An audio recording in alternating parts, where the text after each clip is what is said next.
Groetie, kom ons lees daar van 1 Korintiërs 15 vers 42. So is ook die opstanding van die dode. Daar word gesaai in verganklikheid, daar word opgewek in onverganklikheid. Daar word gesaai in oneer, daar word opgewek in heerlikheid. Daar word gesaai in swakheid, daar word opgewek in krag. 'n Natuurlike liggaam word gesaai, 'n geestelike liggaam word opgewek. Daar is 'n natuurlike liggaam en daar is 'n geestelike liggaam. In die hemel gaan God vir ons splinternuwe liggame gee. Die bloeddruk van ons verheerlikte liggaam sal egter dieselfde wees as die liggaam waarin ons nou is.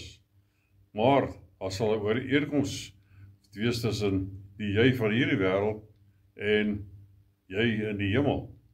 Dit beteken dat ons nuwe liggame in sekere opsigte dieselfde sal wees as ons ou liggame, maar tog heel verskillend. Sonder twyfel sal dit radikaal verbeter wees.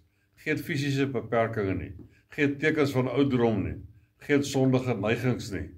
Ons verheerlikte liggaam sal ooreenstem met Jesus se liggaam toe hy uit die dood opgewek is. Jesus het al sy disippels verskyn nadat hy uit die dood opgewek is. Hy het geëet en hy het Thomas gesê, kom, sit jou vinger hier in die wonde wat die kruisiging gemaak het. Tog het hy in die kamer ingestap sonder om die deur te gebruik.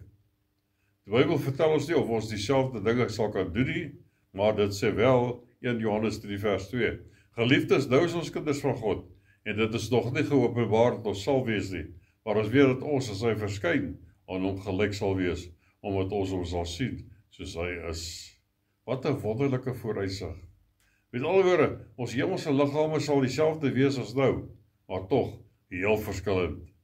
Ons kyk uit daarna, die Here sê die.